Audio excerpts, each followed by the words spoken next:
she spent 23 years being told she was worthless, broken, unmarriageable. And now, her own father was handing her over to a slave like she was damaged goods nobody wanted. What he did not know, what would shatter his entire world when he finally discovered the truth, was that the man he had dismissed as nothing was the most feared creature in existence. The Vampire King. The one who never forgives. The one who had been waiting 20 years for this exact moment. And Rufus, the fool, had just handed him the perfect weapon for his revenge. The puppy whimpered in her arms as Isolde's father gripped her shoulder too tightly, his fingers digging into the fabric of her worn dress. He would not even look at her face when he said, "You will go with him, and you will be grateful someone was willing to take you at all." Isolde had learned to make herself small. It was easier that way, easier than watching the disappointment flicker across her father's face every time he remembered she existed. Her left leg had been twisted since birth, the foot turning inward in a way that made walking painful and running impossible. In a world that valued strength and beauty, she had been born with neither. At 23, she had long stopped hoping for a different life. She sat now in the corner of her father's estate library, the smallest room in a house that had once been grand but was now crumbling at the edges. Her only companion was Pip, a scruffy little terrier with one ear that flopped forward and eyes too large for his face. She had found him half-drowned in a ditch 2 years ago, and her father had permitted her to keep him only because the creature is as pathetic as you are, a fitting match. Isolde ran her fingers through Pip's fur and stared out the window at the gardens she was no longer allowed to walk through. Guests would be arriving soon, her father had said. Potential business partners. She was to stay hidden, as always. An embarrassment, she whispered to Pip, repeating the word her father had used that morning. "That's what I am." Pip licked her hand, and she smiled despite the heaviness in her chest. What Isolde did not know was that in the servants' quarters below, a man who was not a man at all was preparing to change her life forever. His name was Cade, though the staff knew him only as the new laborer her father had hired 3 months ago. He worked without complaint, hauling stone and mending fences, his head bowed and his clothes dirty. The other servants pitied him. Rufus, Isolde's father, barely acknowledged his existence. But when Cade was alone, when the sun set and the estate grew quiet, his eyes glowed amber in the darkness, and the air around him hummed with a power older than the stones beneath his feet. He was the Vampire King. The immortal ruler of the night. The one whose name was whispered in fear across 100 kingdoms. And he had been watching Rufus for a very, very long time. Cade stood now in the dim basement room they had given him, his shirt hanging loose, his expression unreadable. On the table beside him lay a contract, signed in Rufus's own hand. A debt 20 years overdue. A betrayal that had cost Cade someone he loved. Rufus had once been a merchant in a southern city, a man who had sold information to vampire hunters in exchange for gold. One of those hunters had killed Cade's younger sister, barely a century old, burning her alive while she slept. Cade had spent 2 decades finding every man responsible. Rufus was the last.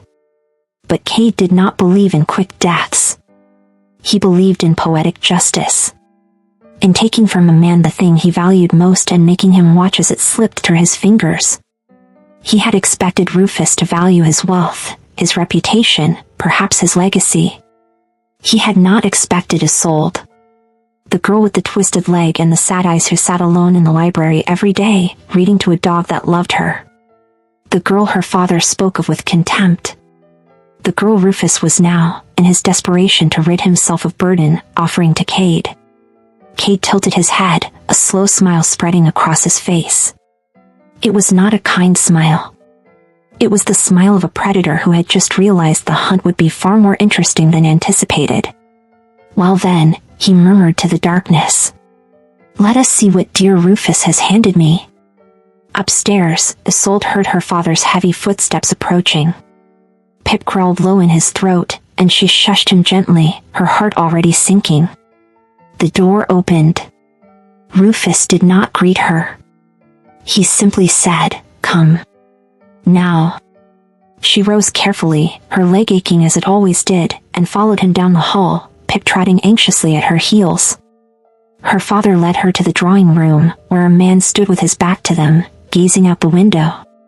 He was tall, broad-shouldered, and even in the rough clothing of a laborer, he carried himself with a strange grace. When he turned, Isolde's breath caught. His face was beautiful in a way that seemed almost dangerous. Sharp cheekbones, a strong jaw, dark hair that fell just slightly too long. But it was his eyes that held her. They were dark, endless, and when they met hers, she felt as though he could see every secret she had ever kept. Rufus cleared his throat. "This is the man I told you about. He has agreed to take you into his household. You will serve him as he sees fit." Isolde blinked. "I don't understand." "You are a burden I can no longer afford," Rufus said flatly. "He has offered to take you off my hands. You should be grateful." The words landed like stones in her chest. She looked at the stranger, expecting to see disgust or pity.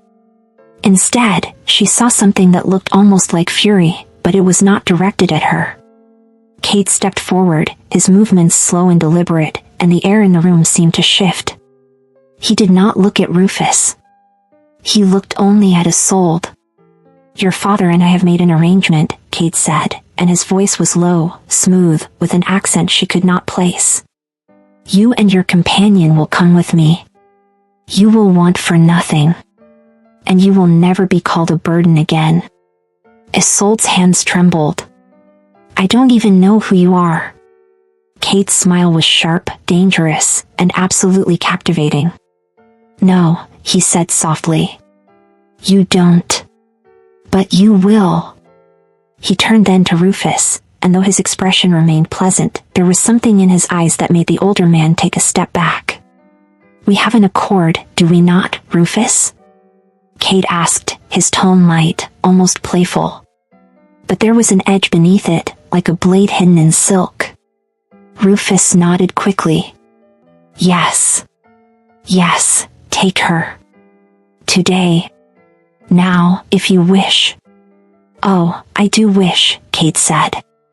He looked back at Isolde, and his voice softened just slightly. "Gather whatever you hold dear. We leave within the hour." Isolde stood frozen, her mind spinning. Pip pressed against her leg, whining. "Go," Rufus said harshly. "Do not make this harder than it needs to be." And so she went, limping back to her small room, tears burning in her eyes, Pip following close behind. She owned so little. A few dresses, a book her mother had given her before she died, a wooden carving of a bird she had made herself. As she packed, she wondered if this stranger would be cruel. If he would work her until she collapsed. If he would cast her out when he realized how useless she truly was. She did not know that downstairs, Cade was making a very different promise. "You have given me something precious today, Rufus," Cade said quietly, his smile gone.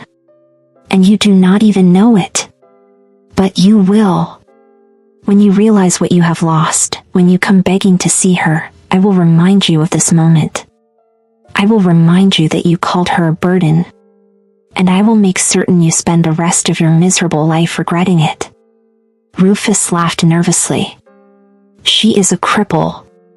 What could you possibly want with her?" Cade's eyes flashed amber, just for a moment, and Rufus froze.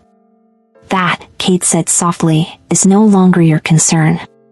You have been watching for a while now, and I see you. I know you are hooked. I know you want to know what Cade does next, how Isolde discovers the truth, and how her father pays for what he has done. If you are truly invested, if you want to see this through, do not just sit there in silence. Hit that subscribe button.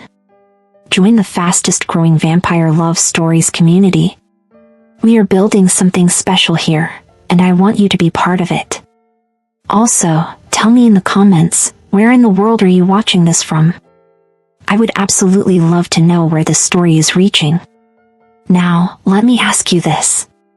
If you were Isolde, and you just discovered your father gave you away to a stranger, would you leave without a fight, or would you be curious enough to see what happens next? The carriage Cade had waiting was far too elegant for a slave to own. Isolde noticed but said nothing.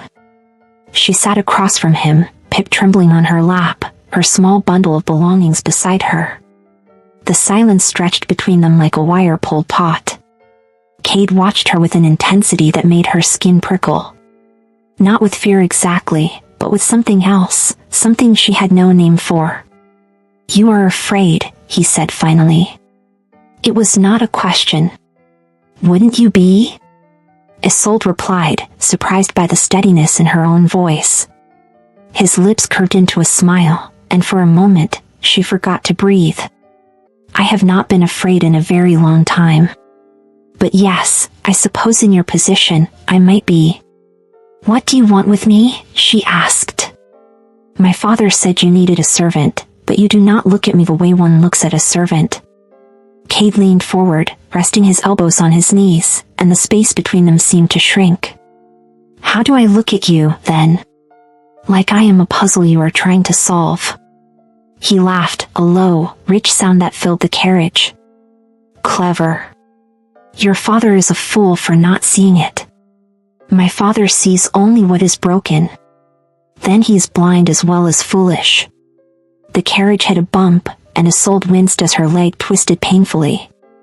Before she could even register the movement, Cade was beside her, his hand steadying her with a gentleness that shocked her. "Careful," he murmured. His hands were cool, impossibly strong, and when his fingers brushed her arm, she felt a strange current run through her, like lightning beneath her skin. She looked up at him, and their faces were inches apart. His eyes, dark and fathomless, held hers, and for a moment the world outside the carriage ceased to exist. "Who are you really?" she whispered. Cade's smile turned sharp, dangerous, breathtaking. "Someone your father should have recognized. Someone he will wish he had never crossed. But for you, Isolde?" His voice dropped lower, intimate, deliberate. "For you, I will be whatever you need me to be." The way he said her name, as though it were something sacred, something worthy of reverence, made her chest tighten. No one had ever spoken to her like that. No one had ever looked at her like she mattered. "You know my name," she said softly. "But I do not know yours."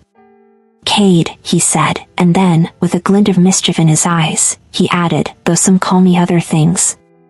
"Your Majesty." "My lord." "The immortal terror." Depends on who is doing the asking and how much they value their life. Isolde's eyes widened. "You are joking." "Am I?" And then the carriage lurched to a sudden stop. Pip barked sharply. Outside, there were shouts, the sound of horses whinnying in panic. Cade's expression shifted in an instant, the playfulness vanishing, replaced by something cold and lethal. "Stay here," he commanded, and before Isolde could respond, he was out of the carriage, moving with a speed that should not have been possible. She peered through the window, her heart hammering. 6 men on horseback surrounded the carriage, armed with swords and crossbows.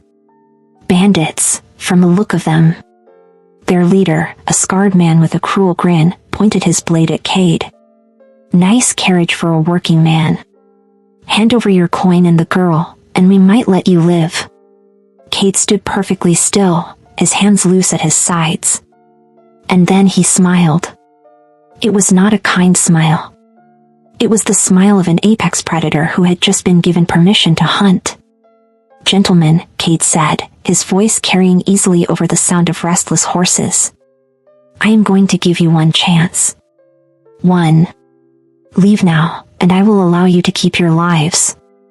Stay, and I promise you, your deaths will be the stories mothers tell their children to keep them awake at night." The bandits laughed. The leader spat on the ground. Big words for a man alone. Cade tilted his head, and his eyes began to glow. Amber. Bright. Inhuman. "Alone?" he said softly. "Oh, I am never alone. I am the thing that haunts your alone." And then he moved. Isolde could barely track it. One moment he was standing still, the next he was in the center of the group, moving like smoke and shadow. The first bandit's sword shattered in his hand. The second man was thrown from his horse with a single blow. The third screamed as Cade caught his wrist and twisted, the sound of breaking bone sharp in the evening air. It was not a fight. It was a demonstration. Within seconds, all 6 men were on the ground, groaning, bleeding, terrified.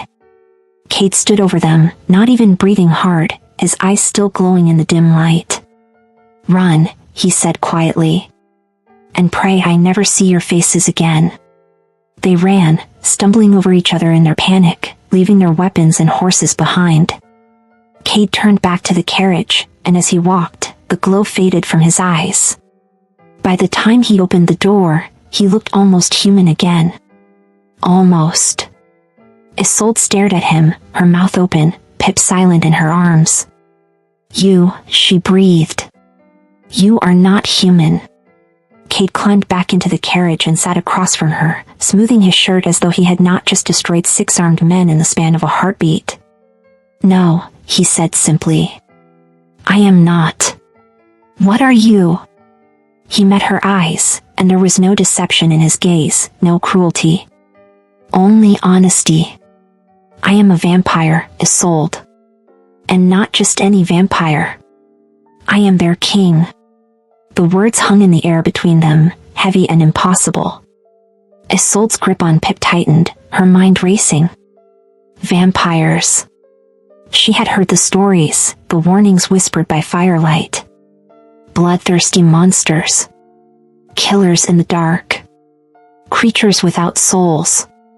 But the man sitting across from her, the one who had just saved her from bandits, the one who had spoken her name like it was something precious, did not look like a monster. He looked patient. Waiting. "You are going to kill me," she said finally, her voice barely above a whisper. Cade's expression softened. "If I wanted you dead, Isolde, you would not have made it into this carriage." "No. I have no intention of harming you." "Quite the opposite, actually." "Then why? Why would the king of vampires want anything to do with me? I am nobody. I am broken. I am." "Enough," Cade said sharply, and the command in his voice stopped her cold. "I will not hear you repeat the lies your father carved into you. You are not broken. You are not nobody. And if you say such things again, I will be very cross." Isolde blinked, stunned. "You do not even know me." "I know enough. I know you have been treated as less than you are for your entire life. I know your father is a coward who could not see your worth if it were written across the sky. And I know that you, despite everything, have remained kind. You saved a dying dog. You read to him every night. You speak gently even when the world has been cruel to you. That is not nothing, Isolde. That is everything." She felt tears prick her eyes and looked away quickly, ashamed. "Why do you care?" Cade leaned back, his gaze never leaving her. "Because your father wronged me long ago. He sold information that led to the death of someone I loved. I have spent 20 years making those responsible pay for it. He is the last. And I intended to destroy everything he valued." Isolde's blood ran cold. "So this is revenge. I am just a tool for you." "You were supposed to be," Cade admitted, and the honesty in his voice was almost worse than a lie. "But then I watched you. For weeks, I lived in that house, invisible to your father, but I saw you. The way you hid yourself away. The way you flinched when he raised his voice. The way you held that ridiculous little dog and whispered that you were sorry for being alive." His voice dropped, and there was an edge of something raw beneath it. "And I realized your father does not value you at all. Which means taking you does not hurt him the way I wanted. But leaving you there, letting you waste away in that miserable house, believing you were worthless? That, I could not abide." Isolde's breath hitched. "So you took me out of pity?" "No," Cade said firmly. I took you because you deserved better. Pity is for the weak. You are not weak, Isolde. You are surviving in a world that has tried to crush you, and you are still standing. That is strength. She wanted to believe him. Desperately. But a lifetime of her father's voice in her head made it hard to accept that anyone, let alone a vampire king, could see her as anything other than damaged. I do not understand you, she said quietly. You will, Cade replied.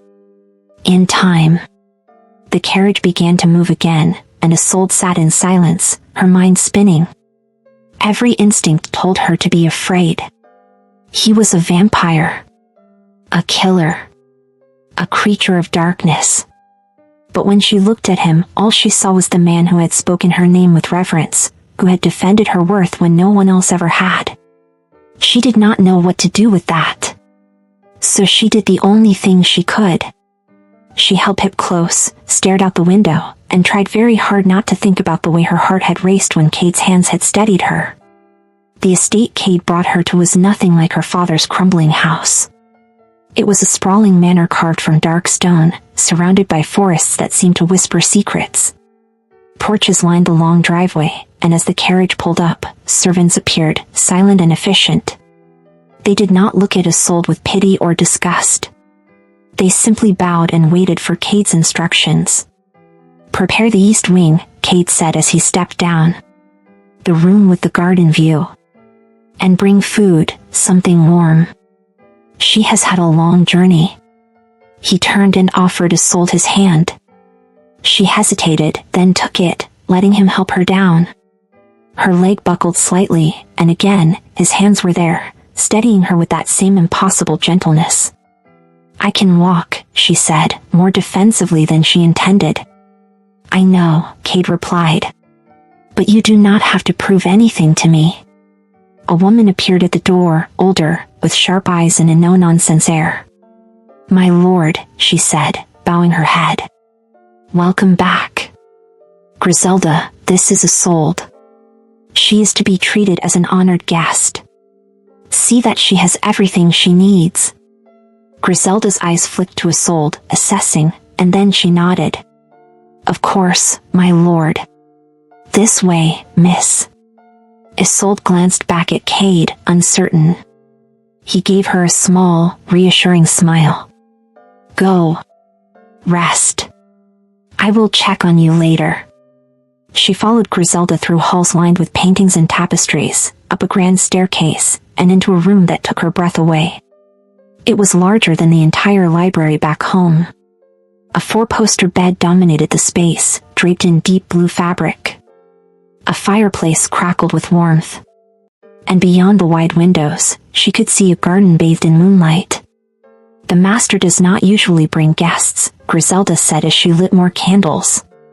You must be important. I am nobody, Isolde said automatically. Griselda snorted. If you were nobody, you would not be in this room. Now, sit. Let me take a look at that leg. It is fine. Sit, Griselda repeated, and there was a motherly firmness in her tone that Isolde could not resist. She sat, and Griselda examined her leg with practiced hands, tutaying softly. You have been walking on this without proper support for too long. I will have a brace made. And salves for the pain. The master will want you comfortable. Why does he care? Isolde asked, the question slipping out before she could stop it. Griselda paused, then smiled faintly. I have served Lord Cade for 60 years. I have seen him tear apart armies and kings. I have seen him ruthless, cold, unforgiving. But I have also seen him protect those he deems worthy. If he brought you here, it is because he sees something in you. Do not question it. Just accept it. Before Isolde could respond, there was a knock at the door. A servant entered with a tray of food, bread, cheese, roasted meat, fruit, and a pot of tea that smelled of honey and herbs. Isolde's stomach growled. She had not eaten since morning. Eat, Griselda said. I will return in the morning. And then she was alone. She fed Pip first, breaking off pieces of meat and watching him devour them happily. Then she ate, slowly, savoring every bite. When she finished, she moved to the window and looked out at the garden. It was beautiful, wild, and carefully tended all at once. Behind her, the door opened. She turned, expecting Griselda. It was Cade. He had changed his clothes, now dressed in black, his hair still damp as though he had bathed. He looked every inch the king he claimed to be. "You did not have to come," Isolde said. "I wanted to make sure you were settled."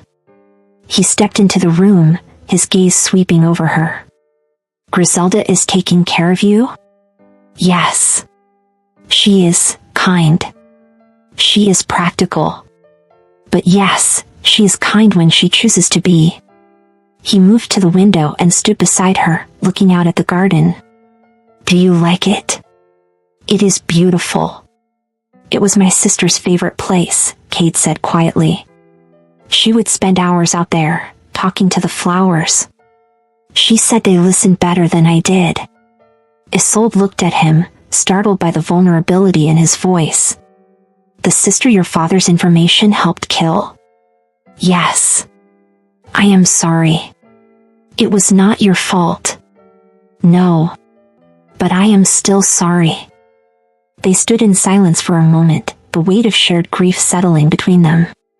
"Why am I really here, Cade?" Isolde asked softly. "The truth." He turned to face her fully, and his eyes, those dark, endless eyes, held hers.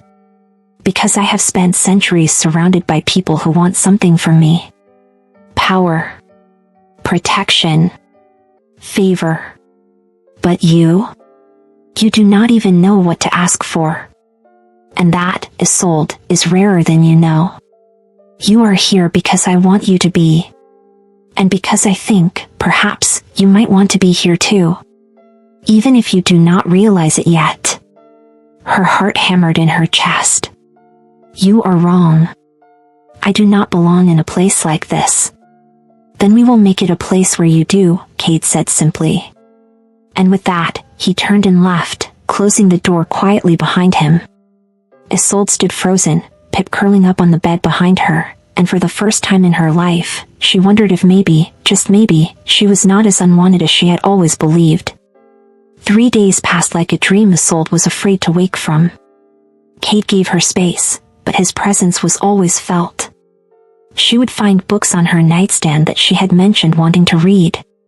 A brace for her leg appeared, crafted from soft leather and light metal, that made walking almost painless for the first time in years. Pip had his own cushion by the fire and more scraps than he knew what to do with. And every evening, Cade would come to her room, knock politely, and ask if she would join him for dinner. She always said yes. On the 4th night, as they sat across from each other in a dining room lit by candlelight, Isolde finally gathered the courage to ask the question that had been burning in her mind. "You said my father sold information that got your sister killed.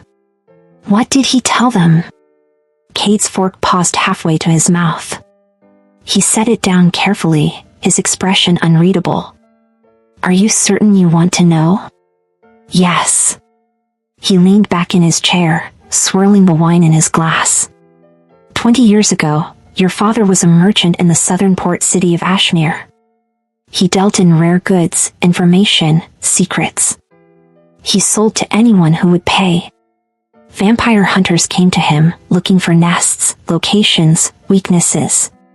He gave them everything they wanted. Cade's voice remained calm, but Isolde could hear the ice beneath it. "One of the things he sold them was the location of a safe house where my sister, Mirabelle, was staying. She was young by our standards, barely 100 years old. She still believed the world could be kind. She was visiting the coast because she loved the sea." His jaw tightened. "They came during the day while she slept. Doused the house in oil and set it ablaze. She never woke up." Isolde's hand flew to her mouth. "Cade, I tracked down every single person involved," Cade continued, his voice soft and deadly. "The hunters, the informants, the ones who funded them. It took me 2 decades, but I found them all. Some I killed quickly. Others I made suffer. Your father was clever. He changed his name, moved inland, built a new life. But I am patient, Isolde. And I never forget. Tears burned in Isolde's eyes. He is a monster. Yes, Kate agreed. But he's your father. And I know that complicates things. He stopped being my father the day he gave me away like I was trash, Isolde said bitterly. Maybe he stopped long before that. I do not mourn the man he is. I mourn the man I needed him to be. Kate's expression softened. He reached across the table and, slowly, deliberately, placed his hand over hers. His skin was cool, but the gesture was warm. I understand that pain, he said quietly. More than you know. What happened to your parents? Isolde asked. A shadow crossed Kate's face. My father was a brutal man.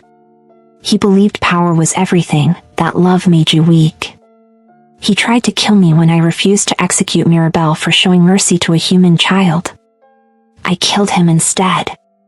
My mother watched and did nothing. She chose his cruelty over her own children. Isolde turned her hand over, lacing her fingers through his. Then we are both orphans of living parents. Kate looked down at their joined hands, and something shifted in his expression. Surprise, perhaps. Or recognition. Yes, he said. I suppose we are.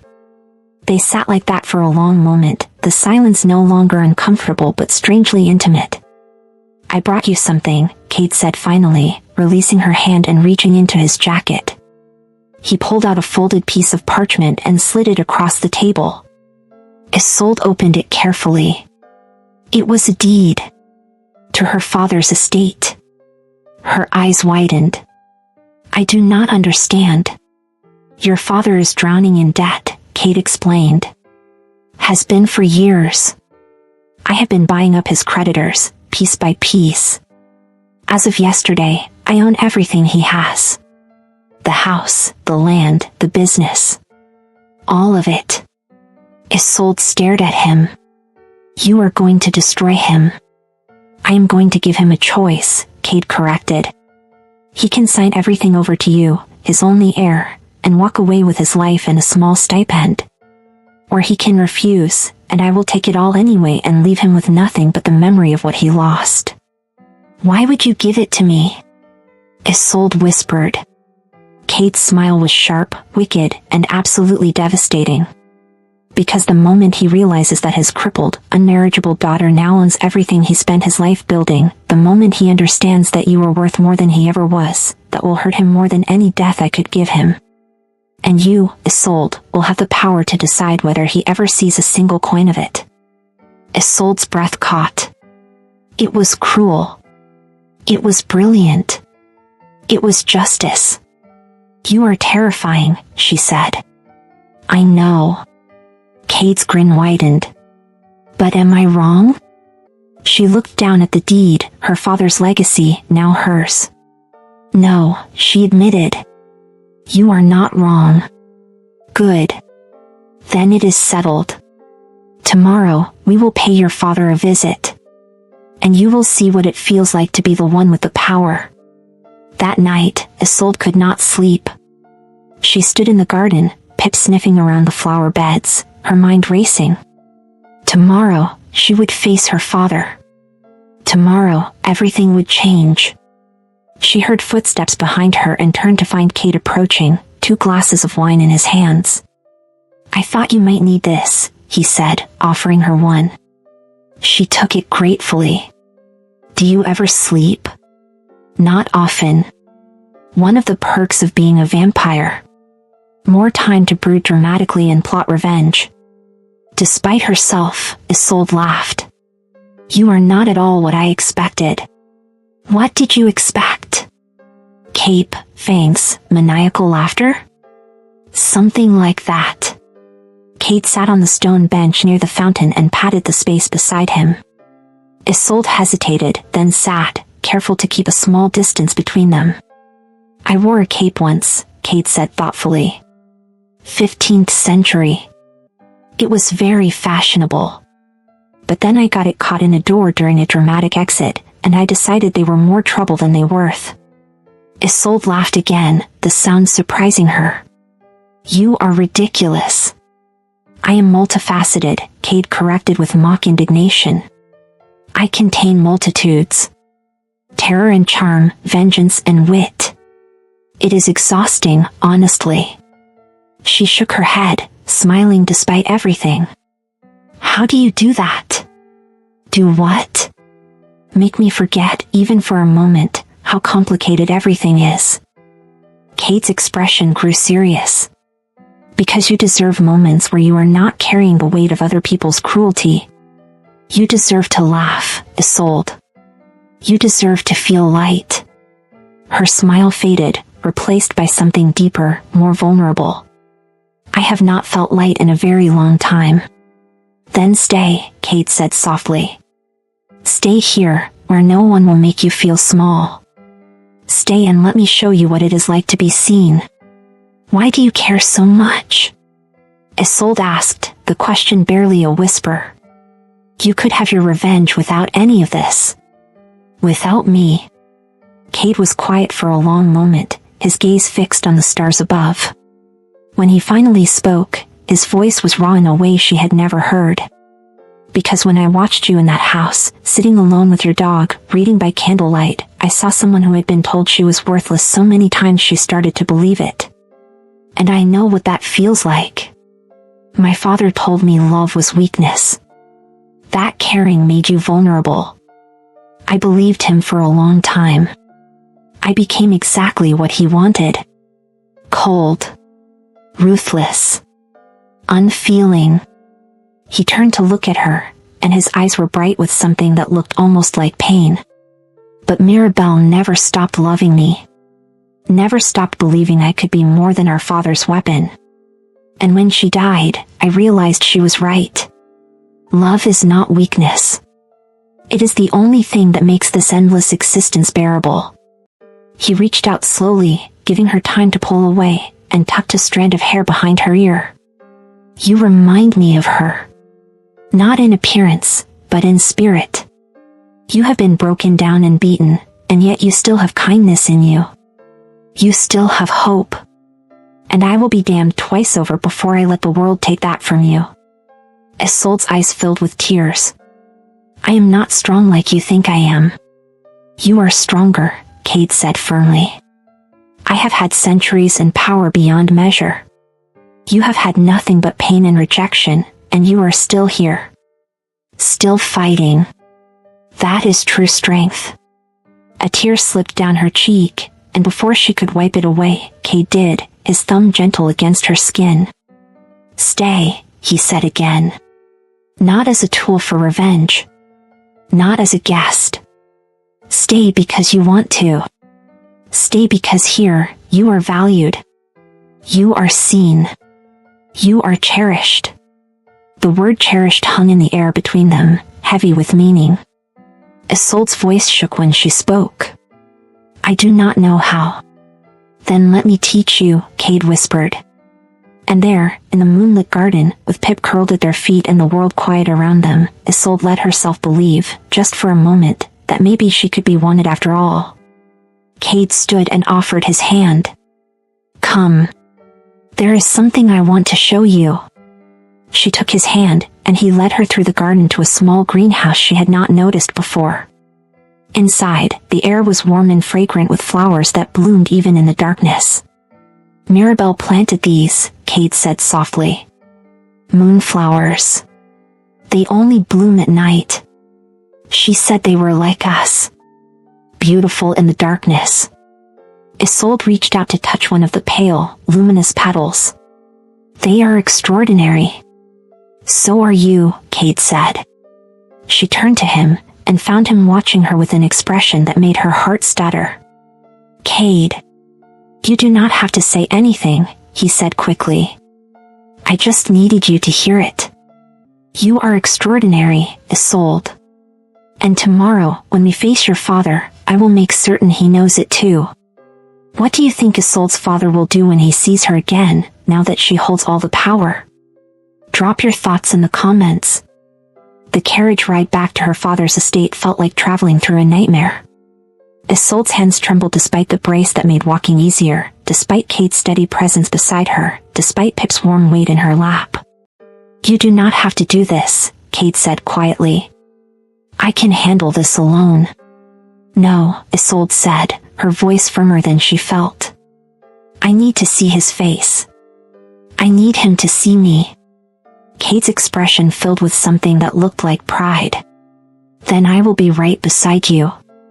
When they arrived, the estate looked shabbier than Isolde remembered, as though even the building itself knew its time was ending. Kate helped her down from the carriage, and together they walked to the door. A servant Isolde recognized, old Thomas, opened it. His eyes widened when he saw her. Miss Isolde. We thought, your father said. Where is he? Isolde asked. In his study, miss, but... Kate brushed past him with the easy authority of someone who owned the very air he breathed, and Isolde followed, her heart pounding. Her father looked up from his desk as they entered, irritation flashing across his face.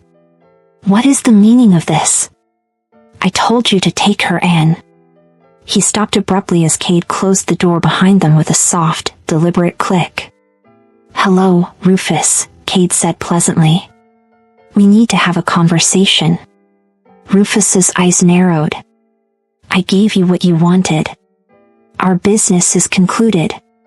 Oh, our business is far from concluded, Kate replied, his voice light but edged with danger. You see, I have not been entirely honest with you about who I am. I do not care who you are, Rufus snapped. You are no one. A laborer I hired, nothing more. Kate's smile was slow and razor-sharp. Actually, I am Kate Theron. Perhaps you have heard the name? The Vampire King? The Immortal Terror? The one whose sister you helped murder 20 years ago? The color drained from Rufus's face. He stumbled backward, knocking over his chair. No. That is not, you cannot be. But I am, Kate said softly, and his eyes began to glow that eerie amber. And I have been waiting a very long time for this moment. Rufus's gaze darted to Isolde, and for the first time, she saw real fear in his eyes. What have you done? Kate laughed. I have done nothing. Yet. You, however, have made a grave error. You gave me your daughter, thinking her worthless. Thinking she was a burden you could discard.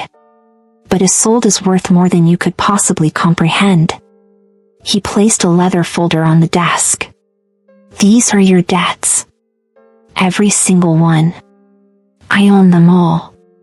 Which means I own you, Rufus. Everything you have built, everything you possess, it all belongs to me now. Rufus's hands shook as he opened the folder. His face went from pale to ashen. You cannot, this is not legal. It is perfectly legal, Kate said. I have the best lawyers money and immortality can buy. You have two choices. Sign everything over to Isolde, your legal heir, and I will allow you to walk away with a small income to live out your miserable existence. Or refuse, and I will take it all anyway, and you will have nothing. Not even your pride. Rufus turned to Isolde, and she saw something ugly twist his features. You planned this. You ungrateful, worthless. Finish that sentence, Kate interrupted, his voice dropping to a deadly whisper, and you will not leave this room alive. But the damage was done. Rufus sneered at Isolde, all pretense of civility gone. You think you have won? You think this cripple, this embarrassment, this mistake is worth anything? I should have left you in the streets when you were born. You have been nothing but a curse on this family. Each word landed like a physical blow. Isolde felt herself shrinking, felt the old familiar shame rising up to choke her. And then Cade moved. One moment he was across the room, the next he had Rufus by the throat, lifted off the ground, his eyes blazing with fury. You dare, Kate snarled, and his voice resonated with a power that shook the walls. You dare speak to her that way in my presence? Rufus gasped for air, clawing at Cade's hand uselessly. Cade, Isolde whispered. Please. For a moment, she thought he would not listen. His grip tightened, and Rufus's face began to turn purple. Cade, she said again, louder. He is not worth it. Please. Slowly, Cade lowered Rufus back to the ground and released him. The older man collapsed, gasping and coughing. Cade turned to Isolde, and the fury in his eyes softened when he saw her face. Are you all right? She was not. Tears streamed down her cheeks, and her whole body shook. But she nodded anyway. I just want to leave. Sign the papers, Cade said to Rufus without looking at him. Now. Rufus, still gasping, scrawled his signature across the documents with shaking hands. Cade gathered them up, took Isolde's arm gently, and led her toward the door. But Rufus, even in defeat, could not help himself. She will never be anything, he called after them, his voice hoarse. She is broken. Damaged. No king, no vampire, no one will ever truly want her. Isolde stopped. The words cut deeper than any blade. Cade turned slowly, and his expression was colder than death itself. You are right about one thing, Rufus. She will never be what you wanted. She will be so much more. And every day you continue to breathe, you will know that the daughter you called worthless is worth more than you ever were. You will live with that knowledge. And it will destroy you slowly, piece by piece, until there is nothing left but regret. He leaned in close, his voice dropping to a whisper that somehow still carried through the room. And if I ever hear that you have spoken her name, if I ever learn that you have even thought of her, I will come back. And what I do to you will make my previous acts of revenge look like mercy. Do you understand me? Rufus said nothing, his face a mask of impotent rage and terror. Good, Cade said. And then, louder, to the house itself, this estate now belongs to Isolde. Anyone who wishes to remain employed will answer to her steward, who will arrive tomorrow. Rufus has 1 hour to pack his belongings and leave. Anyone who assists him beyond that will answer to me. And with that, Cade guided Isolde out of the house, into the carriage, and away from the only home she had ever known. She cried the entire journey back, great heaving sobs that shook her whole body. Cade held her, saying nothing, just letting her purge the poison her father had spent a lifetime pouring into her soul. But when they arrived back at the manor, when Cade tried to help her out of the carriage, she pulled away. Isolde. He was right, she said, her voice hollow. I am broken. I am damaged. You will grow tired of this, of me, and I will be alone again. It would be easier if you just sent me away now. Cade's face fell. You do not mean that. How do you know what I mean? Isolde cried. You have known me for days. You do not know me. You do not know what it is like to live in this body, with this pain, with everyone looking at you and seeing something less than whole. You are right, Cade said quietly. I do not know what that is like. But I know what it is like to be seen as a monster. To be feared and hated for what you are. And I know what it is like to believe you are unworthy of love. So do not tell me I do not understand pain, Isolde. I have centuries of it. She looked away, tears still streaming down her face. I cannot do this. I cannot let myself hope that you mean all the things you have said, because when you inevitably realize I am not worth the effort, it will break me. And I have nothing left to break. Then let me carry the pieces, Cade said desperately. Let me prove to you that I am not him. That I will not leave. That you are worth every effort, every moment, every... Stop, Isolde whispered. Just stop. I need to be alone. She climbed out of the carriage without his help, limping toward the manor, Pip following at her heels. Kate stood in the darkness, watching her go, and for the first time in centuries, the vampire king felt utterly powerless. Isolde did not leave her room for 3 days. Griselda brought food that went mostly untouched. Pip stayed close, sensing her distress. And outside her door, though she did not know it, Kate stood guard every night, silent and watchful. On the 4th morning, Isolde woke to find a letter slipped under her door. The handwriting was elegant, precise. It read, "Isolde, I will not apologize for caring about you. I will not apologize for seeing your worth when others were too blind to recognize it. But I will apologize for pushing too hard, too fast. You have spent your entire life being told what you are, what you should be, how you should feel. I do not want to be another voice taking your choice away. So I am giving it back to you. Stay or go. Accept what I offer or refuse it. Whatever you decide, you will have your estate, your independence, and your freedom. No strings. No expectations. You owe me nothing. But know this. If you choose to stay, it will not be out of obligation or gratitude or fear. It will be because you want to. Because you believe, even just a little, that you deserve to be cherished. The choice is yours. It always has been. Cade." Isolde read the letter 3 times, tears blurring the words. Then she folded it carefully and tucked it into her pocket. She spent the day in her room, thinking. About her father's words. About Cade's actions. About the life she had lived and the life that was now possible. Pip nudged her hand, and she scratched behind his ears absently. "What do you think?" she asked him. "Can I trust this? Can I trust him?" Pip licked her hand and wagged his tail. "You are biased," she said softly. "He gives you bacon." But as she sat there, watching the sunset through her window, she realized something. Her father had spent her entire life making her feel small, making her believe she was lucky to receive even scraps of affection. He had taught her that love was conditional, that she had to earn it, and that she would always fall short. But Cade had asked for nothing. He had given her freedom, power, choice. He had defended her, valued her, seen her.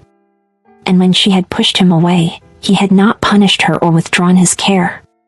He had simply stepped back and given her space. That was not control. That was respect. And maybe, just maybe, that was love. The realization settled over her like a blanket, warm and terrifying all at once. She rose, her leg aching only slightly thanks to the brace, and made her way downstairs.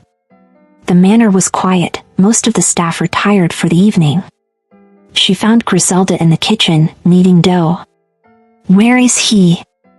Isolde asked. Griselda looked up, flour dusting her hands. "The greenhouse. Where he always goes when he is troubled." Isolde nodded and turned to leave. "Miss Isolde," Griselda called. "He is a good man."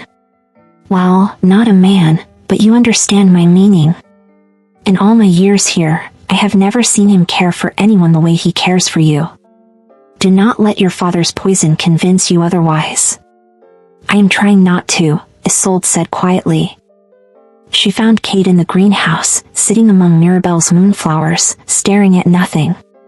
He looked up when she entered, surprise and something like hope flickering across his face before he carefully schooled his expression to neutral.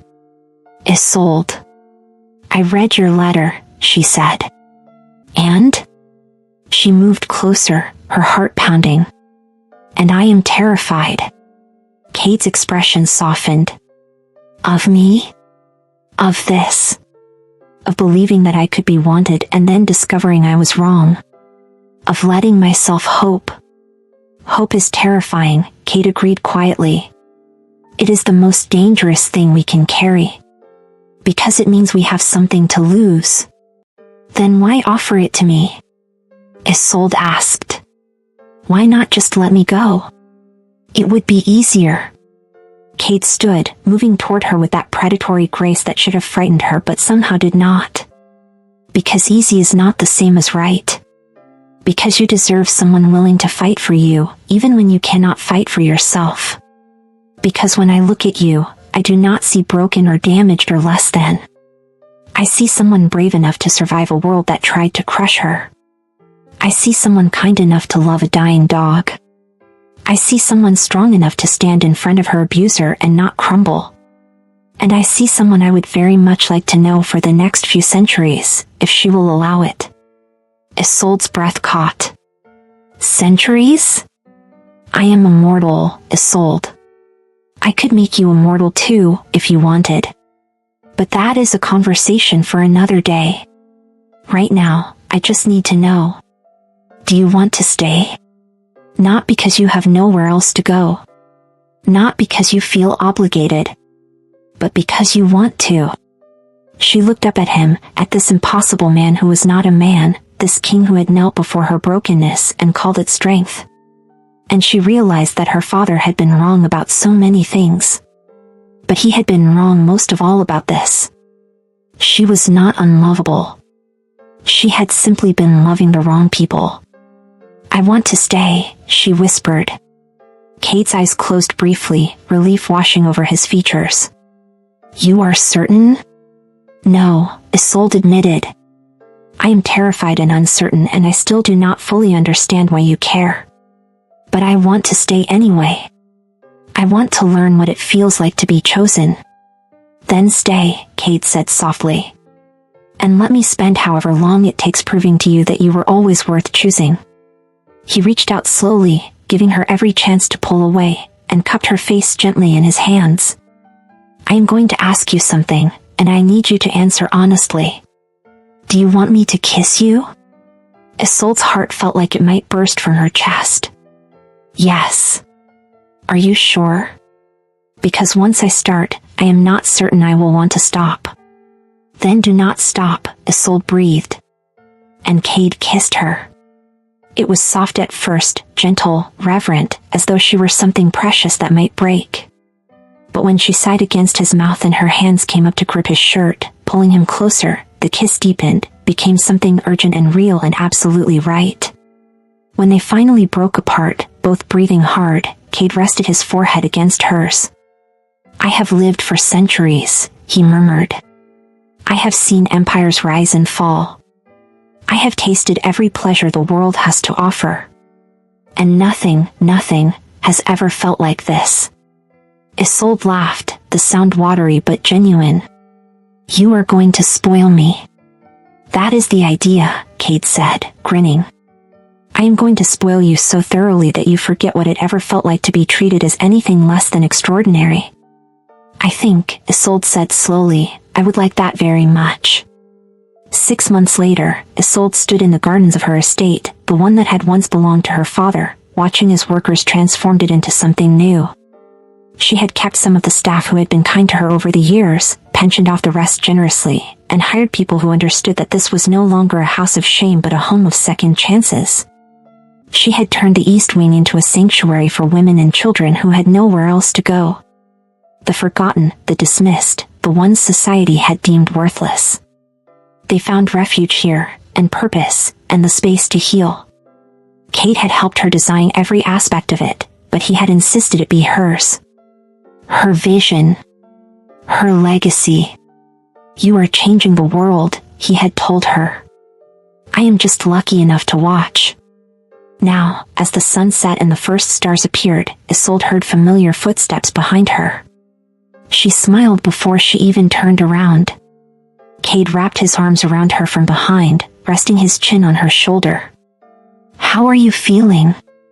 Good, Isolde said, leaning back against him. Tired, but good. You have been working too hard. Says the man who does not sleep. I have an excuse. I am a creature of the night. You are human and need rest. Isolde turned in his arms, looping her hands behind his neck. Then distract me. Cade's eyes gleamed. That, my love, I can do. He kissed her deeply, and she sighed into it, still marveling that this was her life now. That she was loved. That she was chosen. When they broke apart, Cade reached into his pocket and pulled out a small box. "I have something for you." Isolde raised an eyebrow. "You gave me a present yesterday. I give you presents every day. I am consistent like that. Open it." Inside the box was a ring. Not a delicate, pretty thing, but a bold band of silver etched with intricate designs that seemed to move in the light. "It was Mirabelle's," Cade said softly. "She would have wanted you to have it. She always believed that family was not about blood, but about who you chose to stand beside. And I choose you, Isolde. Every day. For as long as you will have me." Tears filled Isolde's eyes. "Are you asking what I think you are asking? I am asking if you will marry me. If you will let me stand beside you, not as a king, not as a vampire, but as a man who loves you more than he thought possible. If you will build this life with me, and let me spend eternity proving that you were always, always enough." Isolde kissed him, tears streaming down her face, Pip barking excitedly at their feet. "Yes," she whispered against his lips. "Yes, 1,000 times yes." Cade slipped the ring onto her finger, and it fit perfectly, as though it had been waiting for her all along. In the distance, in a small rented room in the city, Rufus sat alone, staring at a letter that had arrived that morning. An invitation to Isolde's wedding. Not because she wanted him there, but because she wanted him to know. To see what she had become. To understand what he had lost. He crumpled the letter in his fist, rage and regret warring in his chest. But there was nothing he could do. No way to undo the choices he had made. His daughter, the one he had called worthless, was now richer than he had ever been, more loved than he had ever deserved, and more powerful than he could have imagined. And he would live with that knowledge every single day for the rest of his miserable life. Back in the garden, Isolde pulled away from Cade just enough to look up at him. "Do you think he will come? To the wedding?" "No," Cade said. "He is too much of a coward. But he will know. And that is enough. Is it terrible that I do not care whether he suffers?" Isolde asked quietly. "No," Cade said firmly. "It is human. You are allowed to stop caring about people who never cared about you." Isolde nodded, then smiled, wicked and bright. "Good. Because I have much more important things to think about. Like where we are going for our honeymoon." Cade laughed, the sound rich and warm. "Anywhere you want, my love. The world is yours." "Then I choose here," Isolde said. "With you. With Pip. With the people we are helping. This is where I want to be." Cade pulled her close, pressing a kiss to her forehead. "Then here is where we will stay." And there, in the garden where moonflowers bloomed and second chances grew, the girl who had been called broken discovered that she had been whole all along. She had just needed someone to see it. Someone who looked at her and saw not a burden, but a gift. Not a curse, but a blessing. Not an ending, but a beginning. And as Cade held her under the stars, Pip curled at their feet, Isolde finally understood what it meant to be home. Not a place, but a person. And she was his, as he was hers, for all the centuries to come. If you made it this far, if you felt every twist and turn of Isolde and Cade's journey, then you know this is exactly the kind of story your heart needed. But here is the thing. I poured hours into crafting this for you. I stayed up thinking about every line, every emotion, every moment that would make you feel something real. And if this story touched you, if it made you believe in love and second chances and justice, then do not just walk away. Hit that subscribe button right now. Become part of our family, the fastest growing vampire love stories community on this platform. We are building something incredible here, and your support is what keeps these stories coming. Also, I need to know, where in the world are you watching this from? Drop your location in the comments because I love knowing that these stories are reaching hearts across the globe. And let me tell you something. If you love this story, if Isolde and Cade captured your heart, the next one will absolutely wreck you in the best way possible. It is even more emotionally twisted, more dramatic, more consuming than this. The image on your screen right now? Click it. Watch the next story. Because trust me, you do not want to miss what happens next. Your heart deserves another journey. So what are you waiting for? Click that video. Let the next story begin.